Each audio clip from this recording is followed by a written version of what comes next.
پچھلے جمعۃ المبارک کو ہم نے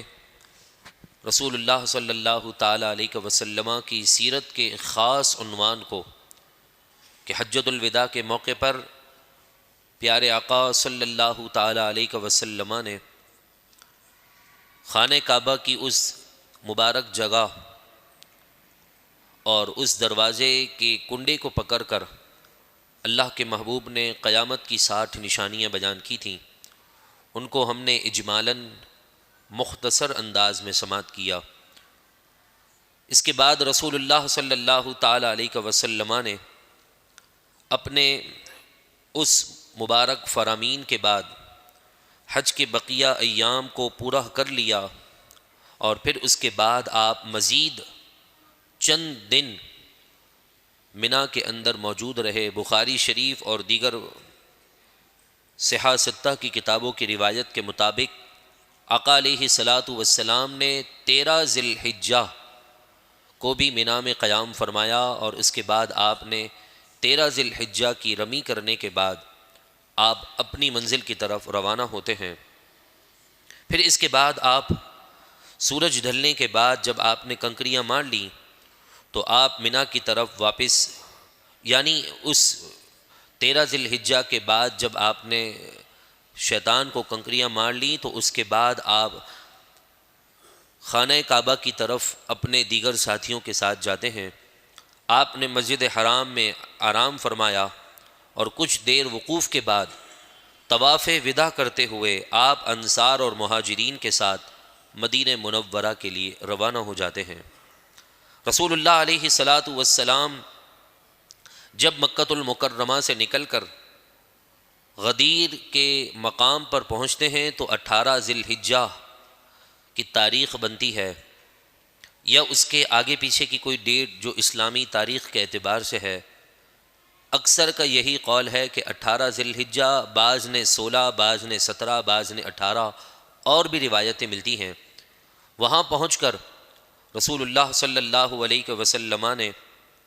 وہاں پر ایک تالاب کے قریب اپنے سارے ساتھیوں کو جمع کیا اور مختصر خطبہ ارشاد فرمایا، اور حمد و صلات کے بعد آپ نے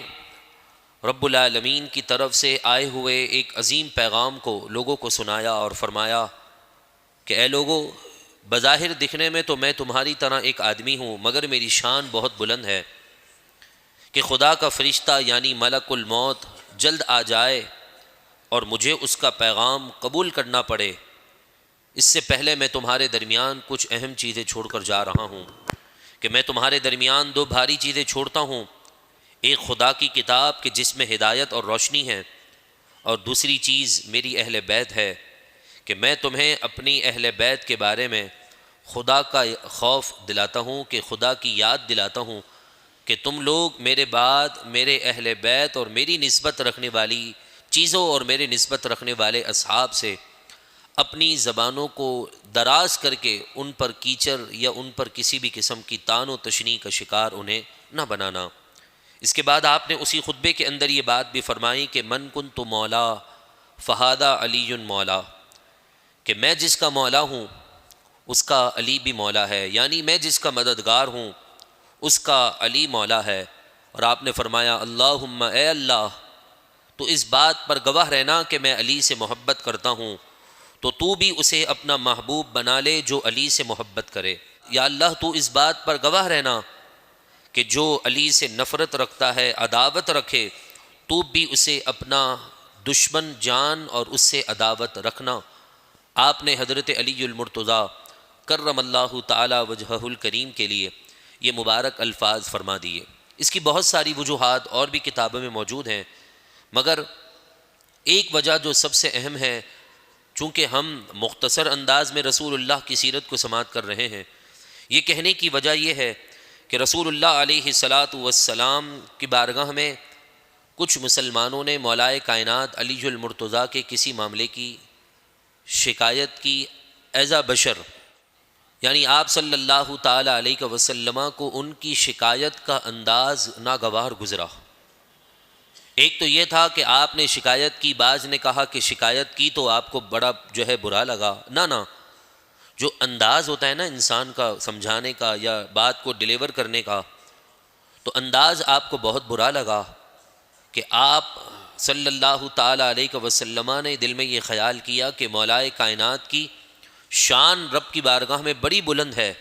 آپ شیر خدا ہیں، آپ اس پیاری سی خاتون جو جنتی خاندان یعنی خاتونوں کی سردار ہے، ان کے آپ شوہر ہیں، تو انداز جو تھا وہ رسول اللہ کو بڑا ناگوار گزرا، جو ان کا انداز جو غلط تھا، تو رسول اللہ علیہ والسلام نے یہ بات فرما دی کہ سن لو، قیامت تک یہ اعلان ہے کہ میرا وہی ہو سکتا ہے جو علی کا ہو جاتا ہے، اور جو علی کا نہیں ہے وہ میرا نہیں ہو سکتا ہے۔ لیکن اس سے یہ نہیں پتہ چلتا کہ رسول اللہ علیہ والسلام کی ظاہری زندگی کے بعد پہلے نمبر پر خلیفہ حضرت علی ہیں، اس سے کہیں یہ بات ثابت نہیں ہو رہی۔ ہاں، خلافت کا معاملہ دین کے اصولوں پر تولا جائے گا، اور دین کے اصولوں میں سب سے اہم چیز شجاعت ہے، بہادری ہے، اپنی جگہ دے دینا ہے، کہ مرکزی مسجد ہو، اس کا مرکزی امام ہو، وہ عام بندے کو اپنی جگہ پر نہیں کھڑا کر سکتا، اپنی غیر موجودگی میں اسی کو اپنا جانشین بنائے گا جس پر اس کو ٹرسٹ ہے، جس پر اس کو بھروسہ ہے، جس کو وہ اپنا اس نماز کے اعتبار سے اور معاملات کے اعتبار سے جانشین دیکھنا چاہتا ہے۔ تو عقائد و جہاں صلی اللہ تعالیٰ علیہ وسلم کا وہ عمل جو آپ کی ظاہری زندگی میں تقریباً کچھ نمازوں کا عرصہ گزرا، جس کے اندر 17 نمازیں کہی جاتی ہیں کہ 3 دن اور دو نمازیں، اور 3 دن کی نمازیں اور 2 نمازیں، اور مزید 17 نمازیں جو رسول اللہ علیہ والسلام کی ظاہری زندگی میں سیدنا صدیق اکبر رضی اللہ تعالی عنہ نے حضور علیہ والسلام کے مصلی پر کھڑے ہو کر امامت فرمائی تھی۔ اور پھر اس یوم غدیر کے معاملے سے آج کے مسلمانوں کے لیے کیا پیغام ہے؟ مولائے کائنات کی عظمت اور شان کا کوئی منکر نہیں، جو ان کے لیے دل میں بغض رکھے اللہ اس کے ایمان کو قبول نہیں فرماتا، کیونکہ آل محمد پر نماز تو ہر نماز کے اندر نمازی نے ادا پڑھنا ہے، ورنہ نماز نہیں ہے۔ لیکن آپ کو معلوم ہے کہ 10 محرم الحرام کا دن بڑا بابرکت دن ہے، اس دن اللہ تبارک و تعالی نے بے شمار برکتیں عطا فرمائی ہیں۔ حضرت موسیٰ علیہ السلام کی قوم کو نجات ملی، بے شمار روایتیں ملتی ہیں۔ عاشورہ کے دن اللہ رب العزت نے بہت سے انعام اور اکرام اس امت کو عطا فرمائے، اور پچھلی انبیاء کو بھی عطا فرمائے۔ ہونا تو یہ چاہیے تھا کہ 10 محرم الحرام کے دن کو جشن کے طور پر منایا جاتا، کہ مسلمانوں کو، ہر نبی کے مسلمان کو، ہر نبی کی اقتداء کرنے والے کو اللہ نے 10 محرم سے نسبت کوئی نہ کوئی ضرور عطا فرمائی تھی۔ لیکن اس میں ایک سانحہ ایسا بھی ہو گیا جو دل کو دہلا دینے والا تھا، جو دل کے اندر کلیجہ رکھنے والے مسلمانوں کے دل کو اور کلیجے کو ہلانے کے لیے تھا، تو اس لیے اس کی خوشیاں ایک طرف اور وہ غم ایک طرف۔ لیکن پھر بھی مسلمانوں کو غم کی اجازت نہیں، غم بھی نہ منائیں اور خوشیاں بھی نہ منائیں، شریعت نے ہمیں یہ بات سکھا دی ہے۔ تو ایسا ہی 18 محرم الحرام کا دن مسلمانوں کے لیے اور عاشقان اہل بیت کے لیے خوشی کا دن تھا، کہ اس دن رسول اللہ صلی اللہ تعالی علیہ وسلم نے ولایت کا امام مولائے کائنات کو فرما دیا کہ جس کا میں مولا ہوں اس کا علی مولا ہے، جو علی سے محبت کرے گا وہ ہم سے محبت کرے گا، اور جو علی سے نفرت رکھے گا وہ ہم سے نفرت رکھے گا۔ میرے محبوب نے واضح اعلان کر دیا۔ لیکن تاریخ کے جب صفحے پلٹے جاتے ہیں تو ایک تاریخ کا وہ سال بھی آتا ہے کہ 18 ذی الحجہ کو سیدنا عثمان غنی رضی اللہ تعالیٰ عنہ کو مدینہ منورہ کی مبارک سرزمین پر جو ہے کچھ نادانوں نے آپ کو شہید کر دیا، اور 18 دن سے زیادہ آپ کو کھانے پینے کے لیے کچھ اشیاء مہیا نہ کی گئیں۔ اس قدر مدینہ منورہ کی اس تاریخ میں سیدنا عثمان غنی رضی اللہ تعالی عنہ پر ظلم ہوا۔ اسی مناسبت سے عاشقان اہل بیت اور عاشقان صحابہ کے لیے 18 ذی الحجہ کا جو دن ہے، نہ تو وہ غم منانے کا دن ہے اور نہ ہی خوشی منانے کا دن ہے۔ اب اگر بالفرض کوئی خوشی مناتا ہوا نظر آتا ہے تو ہم یہ نہیں کہہ سکتے کہ یہ صحابہ کرام علیہم رضوان کا بے ادب ہے۔ ہاں، جو بے ادب ہے ان کی تو بے ادبی لوگوں پر واضح ہے، لیکن واقعی میں صحابہ کا با ادب ہو، اہل بیت اور اولیاء کا با ادب ہو، وہ اگر نادانی میں یہ غلطی کر رہا ہے تو ہم الزام اور اس پر جو ہے فتوے لگانے کے بجائے اسے پیار سے سمجھا دیں کہ بھائی یہ دن بڑا ایک سانحہ بھی ہوا ہے، اس دن کے اندر جو ہے امت کے لیے ایک غم کی خبر بھی ہے کہ مسلمانوں کے خلیفہ سوم سیدنا عثمان غنی رضی اللہ تعالیٰ عنہ کو مدینہ کی مبارک سرزمین پر شہید کر دیا ہے، لہذا آپ کو خوشی منانے کی شریعت نے اجازت نہیں دی ہے اور نہ ہی غم منانے کی اجازت دی ہے۔ اس دن کو عام دن کی طرح رکھیں، ایصال ثواب کریں، حضرت علی کو بھی ایصال ثواب کریں، سیدنا عثمان غنی کو بھی ایصال ثواب کریں، لیکن جب رسول اللہ صلی اللہ تعالیٰ علیہ وسلم حج سے واپس پلٹ رہے تھے تو 18 ذی الحجہ کو وہ مبارک دن آیا تھا کہ جس دن حضرت علی المرتضیٰ کرم اللہ تعالی وجہہ الکریم کو یہ انعام ملا کہ جس کا علی مولا ہے میں اس کا مولا ہوں، اور میں جس کا مولا ہوں اس کا علی مولا ہے۔ یہ اعزاز اگر رسول اللہ صلی اللہ تعالی علیہ وسلم کے صحابہ میں کسی کو ملا ہے تو وہ حضرت علی المرتضیٰ کرم اللہ تعالی وجہہ الکریم کو ملا ہے۔ حضرت علی کی شان وراء الورا ہے۔ سیدنا صدیق اکبر رضی اللہ تعالی عنہ آپ کے چہرے کو بار بار دیکھ رہے ہیں، مسکرا رہے ہیں، دیکھتے جاتے ہیں، مسکراتے جاتے ہیں۔ اماں عائشہ پوچھتی ہیں کہ آپ حضور کے دربار میں موجود ہیں،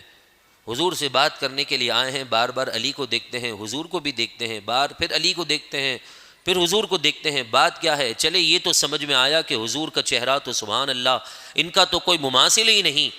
لیکن مولائے کائنات کے چہرے کو دیکھنے کی وجہ کیا ہے؟ تو سیدنا صدیق اکبر رضی اللہ تعالیٰ نے فرمایا بیٹی مجھے میرے نبی کا فرمان یاد ہے، وہ فرمان یہ ہے کہ علی کو دیکھنا بھی عبادت ہے اور علی کا ذکر بھی عبادت ہے، لہذا میں عبادت سمجھ کر حضرت علی المرتضیٰ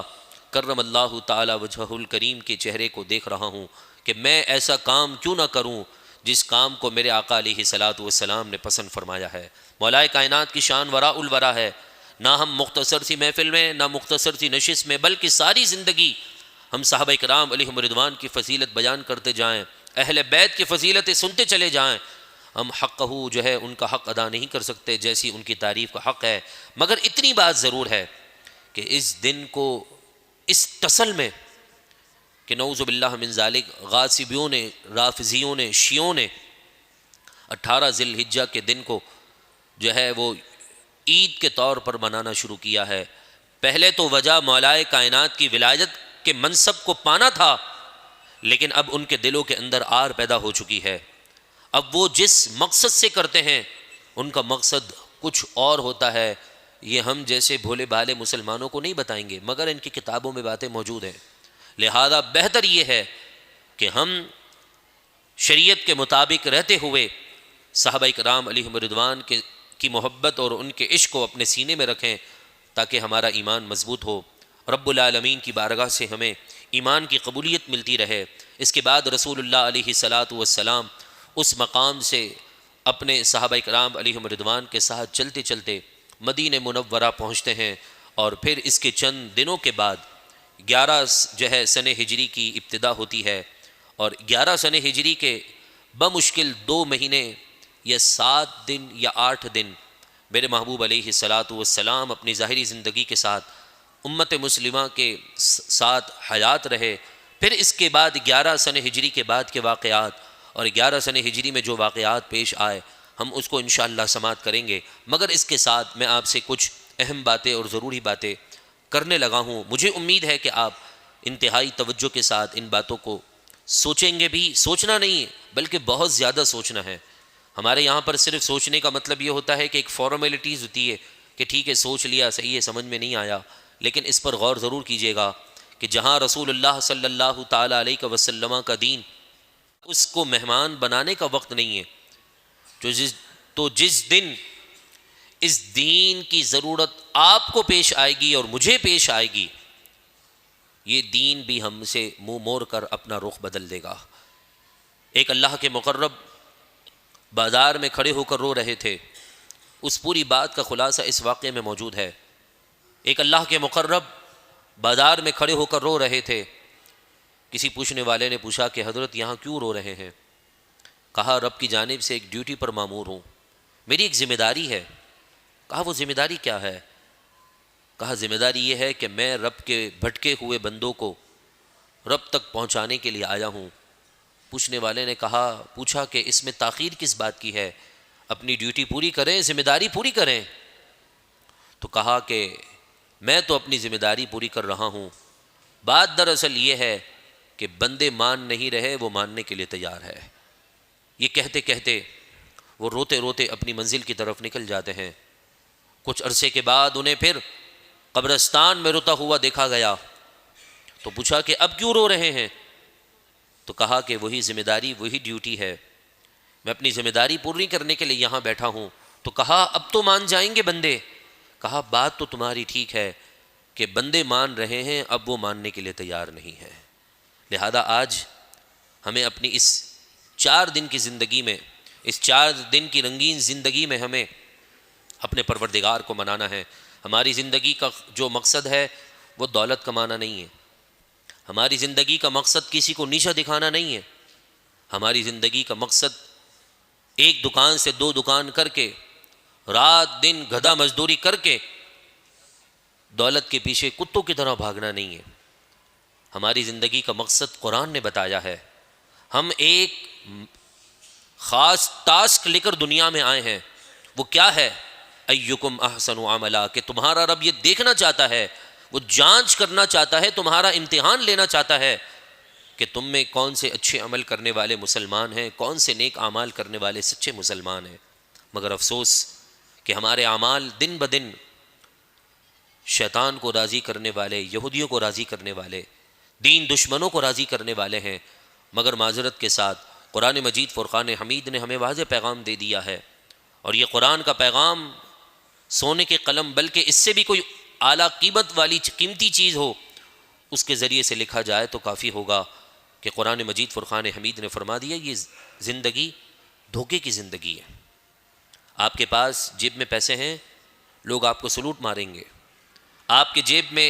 پائی تک نہیں ہے، لوگ آپ کو سلام بھی نہیں کریں گے۔ سلام بھی آج کل لوگ پہچان والے کو کر رہے ہیں، ان پہچان والوں کو جن کے پاس دولت ہوتی ہے ان کے ساتھ لوگ چائے کی پیالی پر بھی بیٹھ جاتے ہیں، ورنہ دولت نہیں ہوتی تو لوگ جو ہے وہ ایسے ہی ٹھکرا کر چلے جاتے ہیں۔ ہر ایک کے مرنے کے بعد خاندان والے کسی غریب آدمی کے مرنے کے بعد کہتے ہیں جی سویم کا کھانا ہم کر دیں گے، فلانا کھانا ہم کر دیں گے، یہ کر دیں گے، کفن کا پیسہ ہم دے دیں گے۔ کتنے افسوس کی بات ہے، اس کی ظاہری زندگی میں تو اس کے بچوں کا حال کسی نے پوچھا نہیں، اس کے گھر میں چولہا جل رہا ہے کہ نہیں جل رہا اس کی تو کسی نے فکر کی نہیں ہے، لیکن اس کی آنکھ بند ہونے کے بعد اس کے کفن دفن کا اہتمام کر کے ہم کیا ثابت کرنا چاہتے ہیں کہ کیا ہمارا مذہب مرنے والا مذہب ہے؟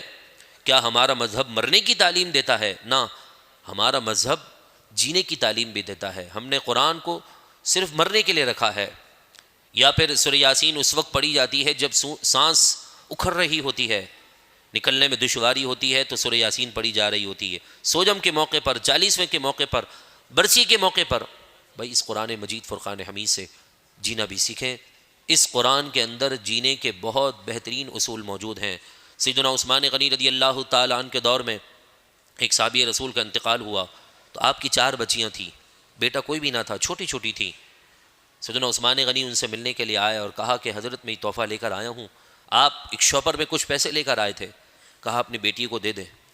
کہ آپ کے بعد آپ کی بیٹیوں کے لیے کچھ نہ کچھ دن کا تو گزارا ہو جائے گا۔ آپ نے کہا مجھے اس کی ضرورت نہیں ہے۔ کہا کیوں؟ کہا میں نے رسول اللہ صلی اللہ تعالیٰ علیہ وسلم کے عملوں میں سے ایک وظیفہ اپنی اولاد کو سکھا دیا ہے، اور اس وظیفے کی برکت یہ ہے کہ میرے محبوب نے فرمایا جو اس وظیفے کو کر لیتا ہے وہ کبھی بھوکا نہیں سوتا، فاقہ کش نہیں ہوتا، اس کے گھر کے چولہے کبھی بند نہیں ہوتے، وہ میں نے عمل سکھا دیا ہے۔ تو عثمان غنی کہنے لگے آپ ہمیں بھی بتا دیں۔ فرمایا میرے محبوب نے فرمایا جو مغرب کی نماز کے بعد سورہ واقعہ پڑھ لے کبھی اس کے گھر کے اندر فاقہ داخل نہیں ہوگا۔ کتنا مختصر سا عمل، قرآن سے ہم سیکھیں نا، لیکن کب؟ جب ہم قرآن مجید فرقان حمید کو سمجھنے کے لیے وقت نکالیں گے۔ ہاتھ اٹھا کر دعا کریں اللہ تبارک و تعالی ہمیں قرآن پاک سمجھنے والے لوگوں میں شامل فرما دے اور قرآن پاک کے لیے وقت نکالنے کی توفیق عطا فرمائے۔ وآخر دعوانا ان الحمد للہ۔